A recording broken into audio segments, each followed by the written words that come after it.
And finally this evening, right after Kent Tonight, we have a brand new episode of Kent Film Club, where we take a deep dive into the impact certain films have had on guests' lives.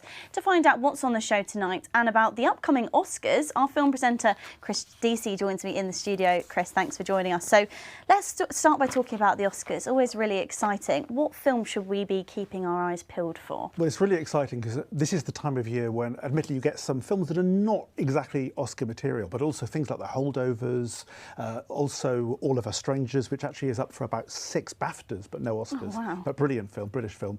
And also American Fiction, which is just a wonderful film, very sort of meta film about an author who is like, hang on a minute, you know, how do I write the perfect novel? And he has to sort of lower himself in order to raise himself. You know, brilliant questions about the creative writing process. I've not been to the cinema in such a long time, so I probably should go and see some of these new films. But on the Oscars, is there anything, any sort of Kent films we can expect? Maybe a long shot? Yeah, it's a long shot, because I mean, Paul Greengrass was nominated for the 2006 film United 93. Now, he went to school in Sevenoaks and Gravesend, but it's a little while, actually. I mean, plenty of films, of course, filmed in Kent, but yeah, it'd be exciting. I mean, looking at all the films, Christopher Nolan, I think, who's not from Kent but from London, also has American citizenship. He's probably the favourite to win for Oppenheimer, but otherwise Past Lives, which I saw at Sundance last year, which is a brilliant Korean film, but otherwise largely American films in the mix this year.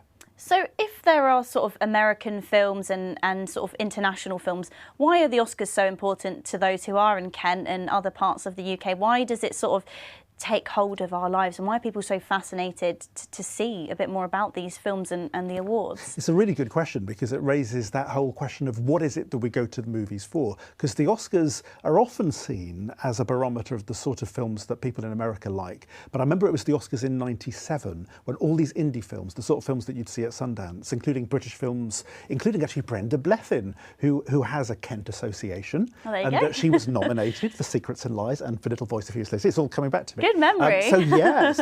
So suddenly that was the year people thought, hang on, Mike Leigh made that film. People, Secrets and Lies, people were thinking, hang on, these are not the films that normally would have the glitz and glamour, you know, associated with them. You know, I mean, one day a Ken Loach film will be nominated for an Oscar, and people will say it just goes to show that you know, films that deserve to win, where there's real talent, will do well, rather than the big blockbusters that we normally associate with that, you know, big festival.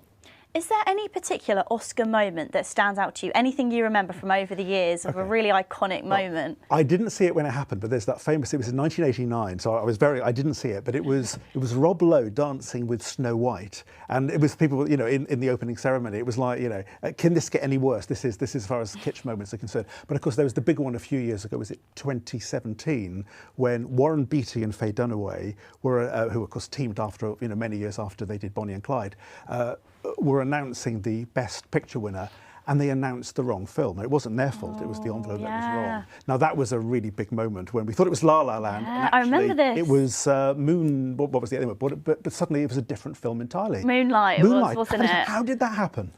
Yeah, well, hopefully no moments like that this year. And I've got a question. When you're out seeing these films, what sort of Kent cinema do you tend to go to? Is there any ones in particular? Does it change? Well, I do have memberships. I go to there's 2 Curzons in Canterbury, so I sort of go flip between either of those. Cineworld Dover is one of my favourites. I hope that they're watching this, because they all know me. They're like, oh, you know, welcome again. So yeah, I mean, I go to the one in Rochester. That's where I'll be going tonight. To see a horror film. Scary. So exciting. Horrors aren't for me, really. In a line, really quickly, what's coming up in tonight's show? We have Jo Phillips, who's a journalist, and she's got 4 very eclectic films, including 8 Mile and Thelma and Louise. So really exciting. Perfect. Chris, thanks for joining us. Viewers will stick around to see what is to come. Thanks, Chris.